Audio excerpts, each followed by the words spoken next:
We have a very exciting debate tonight between Mara Elliott and Robert Hickey.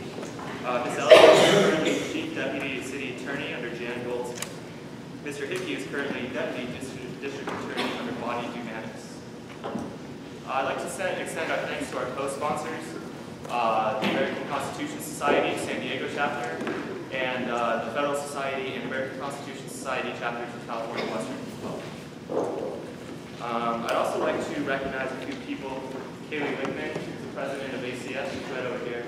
She's been helping out a lot. As well as Alex DeRana and Andrew Feaster. They are the Federal Society and ACS presidents here at Cal Western.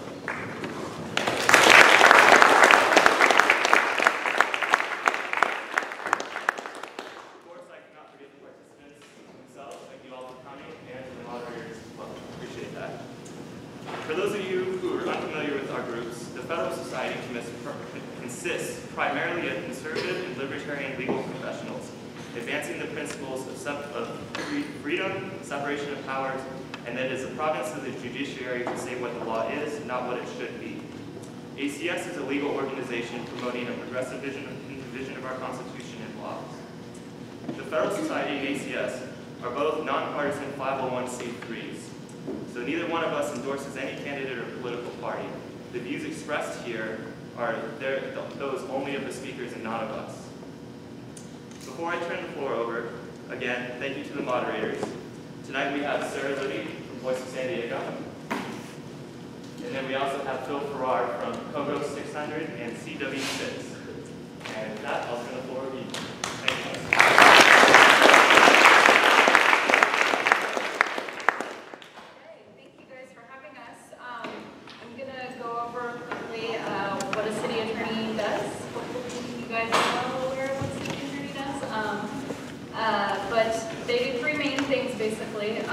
They prosecute misdemeanors and infractions in the city. The DA prosecutes felonies. They act as the city's legal counsel, defending the city against lawsuits. And they provide legal advice to city departments. Did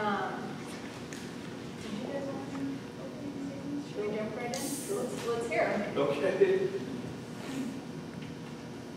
Well, at least to start off, I just want to let you know who I am. San Diego is very important to me. The safety of our neighborhoods and the prosperity of our neighborhoods are why I'm running. Quickest way to get to know me is to know that I'm the son of a Miramar fighter pilot, which also means I'm the son of the wife of a Miramar fighter pilot. So I got to see both parents show a great deal of commitment to community, to family, and to hard work. My wife and I met at UC San Diego. We've been married for 21 years now, raising our 2 kids in Point Loma. We made the choice to pick careers that could keep us here in San Diego, rather than going to the military or some other job that would move us around. So I became a deputy district attorney. I've been a lawyer for about 22 years, a deputy DA for almost 20 of those years. I was the prosecutor of the year in 2011 for a double gang murder. I prosecuted, convicting the killer and having him sentenced to life in prison without the possibility of parole. It was a case that took 8 years to solve and 2 years to bring to justice in the courtroom. Sent a very strong message, not just to the gang member, to the entire gang, all of the Southeast San Diego community, that crimes in their community would be taken just as seriously, investigated just as diligently, and prosecuted just as vigorously as any case anywhere in the county. A very important message. I also spent 2 years in private practice. I worked at a major international law firm with a San Diego office where I handled 2 of the biggest pieces of litigation at the time in the county. One was a $330 million fraud case where I represented investors all over, tracking down money all over the planet on behalf of the investors, and also worked for the Padres on the Petco Park litigation. Petco Park sat rusting at about 20% completed due to litigation against the Padres in the city. So I read every lawsuit brought against that and other municipal projects, took a keen interest in the role the city attorney played in the business of San Diego, particularly the area of joint public-private ventures. So it's that background and that experience that's led me to be here tonight. Thank you very much.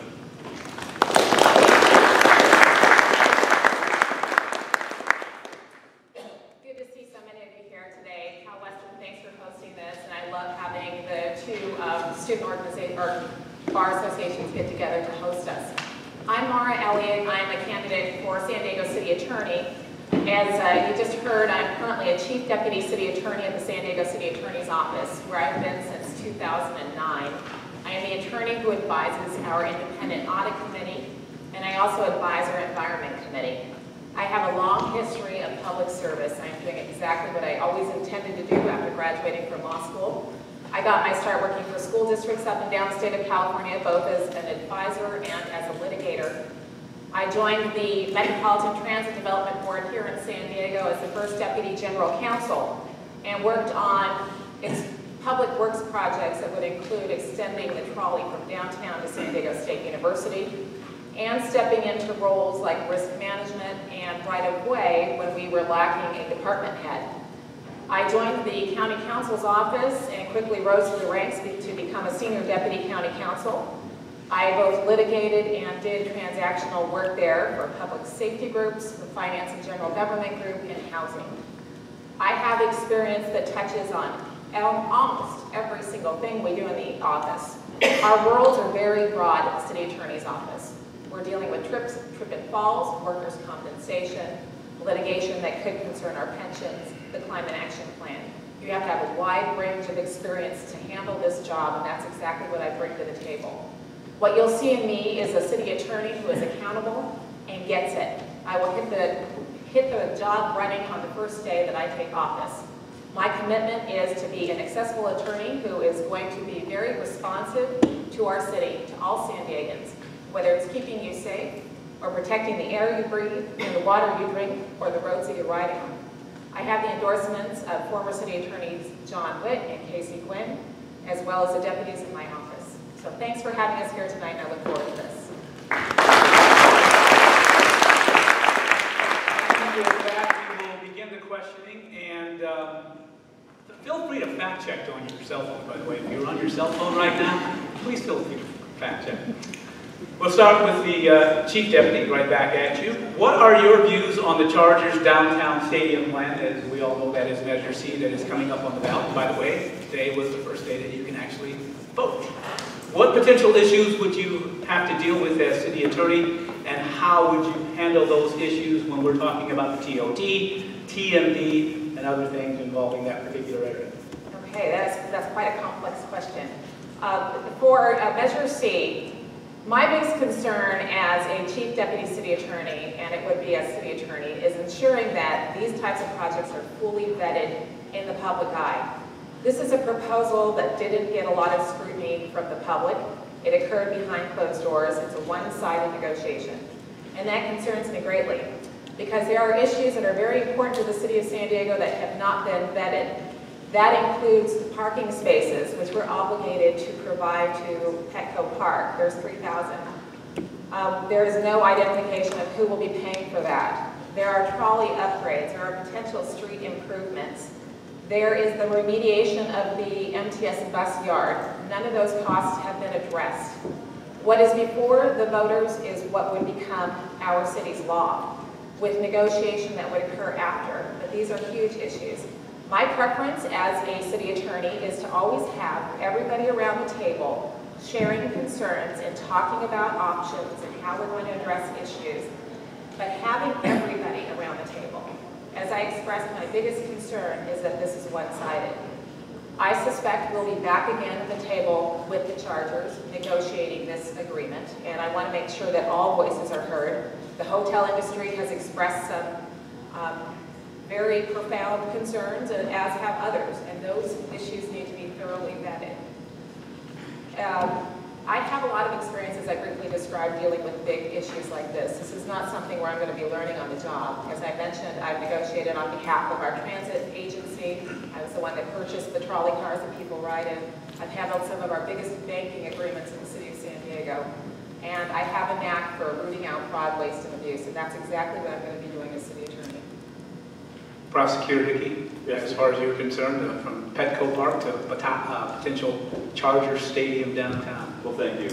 As I mentioned, I worked on Petco Park, and in doing so, read every lawsuit that was filed against Qualcomm expansion, then Convention Center expansion Part 2, I think we're on Part 3 now, and then Petco Park. So we got a real glimpse into the challenges and the complexities, but Petco Park was a very successful example because the design was met through both parties, through the city and through the Padres and through lots of downtown interests, and ultimately voted on by the community and supported by the community.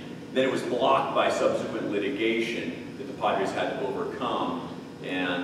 But I saw the value in a united front from the public-private venture. A challenge with the charter situation is that the proposition was drafted unilaterally by the charters. And as you can see, there's agreements that are add-on agreements from the charters to the city subsequent to the drafting and the designation of this for the ballot. It can't be changed once it's on the ballot. So lots of challenges. If it passes, though, by 2/3 vote, which I think is highly unlikely, I'd be having to defend it in court and would do so on behalf of the voters. But I do think that it's likely to end up back where the city sits down and negotiates. Having been through this, been on the side working with the Padres, but also reading all the arguments of the deputy city attorneys who fought side by side with the Padres lawyers, I think I'm in a good position to do that. I think we can make sure everyone's protected, make sure everyone's at the table rather than have a unilaterally drafted agreement. Something that can protect everybody. Thank you. Can I just tack on to my answer? There's something important I forgot to add.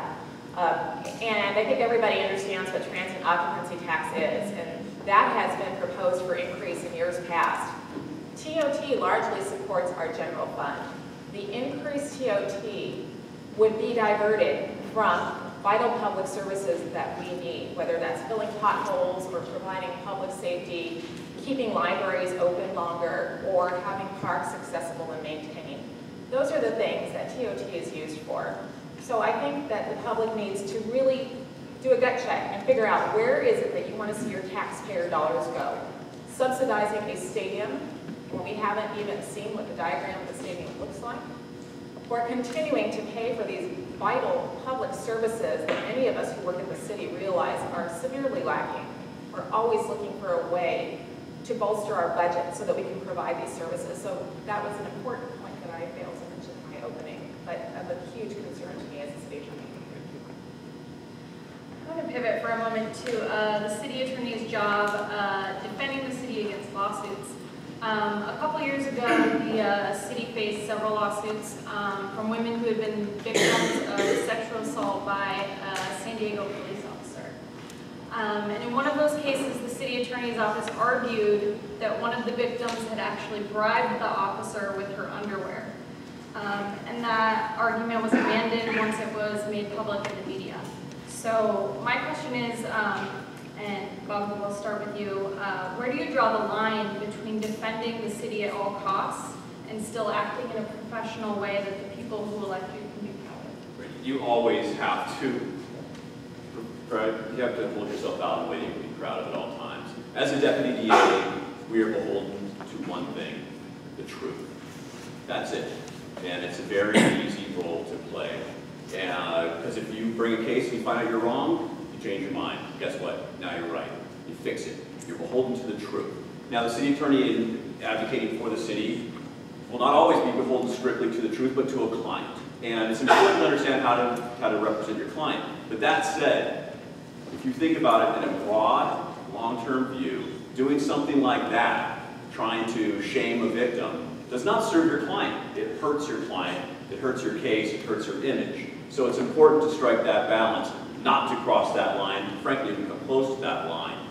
It doesn't serve the case, and while you're fighting for your client and to protect the taxpayers, you're also doing the right thing by the taxpayers and by the voters.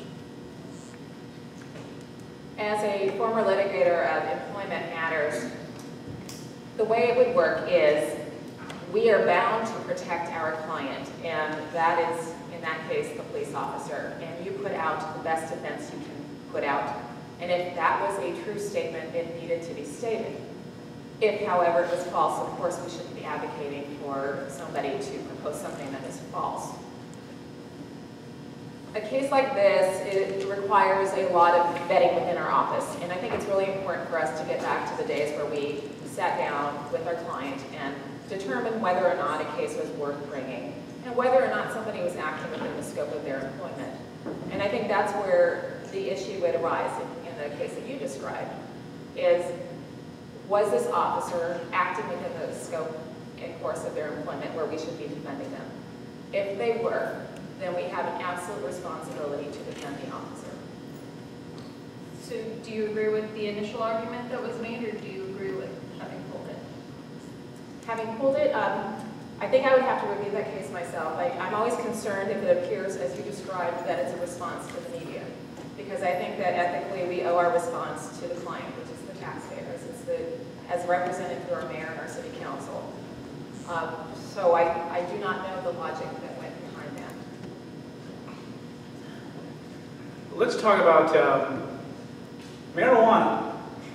Regarding the current city's marijuana dispensary regulation, are there any changes that you would make to the permitting and regulation process that he's already put in place? And with Proposition 64 on the ballot, how would you handle the permitting process and regulation of recreational dispensaries if that passes? And we'll start with the Chief Deputy. Thank you.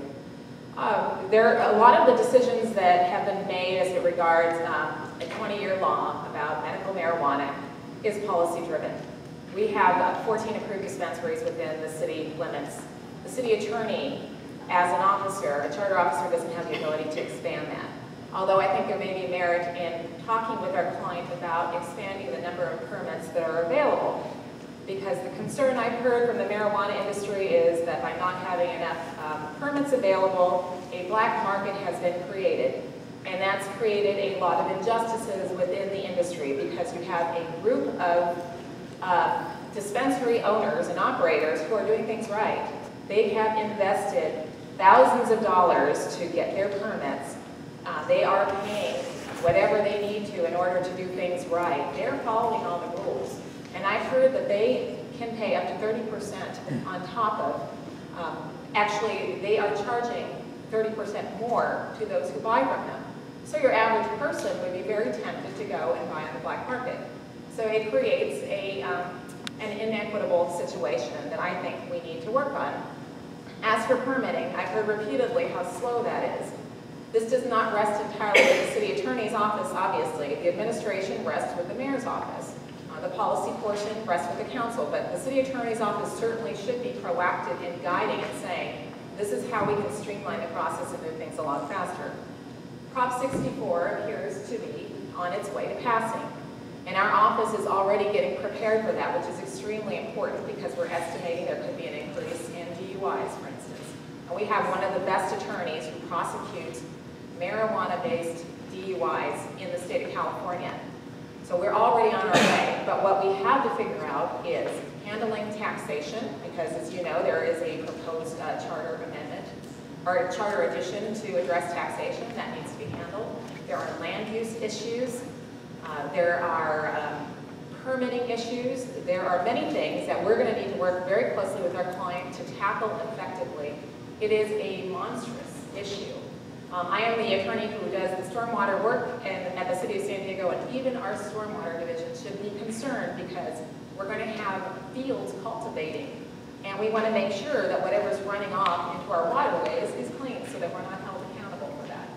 And of course, there's public safety. We want to keep our children safe. We want to keep marijuana at a distance from areas where it should not be. So this is going to be a tremendous work bill that we are already in the process of handling. I've got plenty of experience having worked on medical marijuana issues in the office as it relates to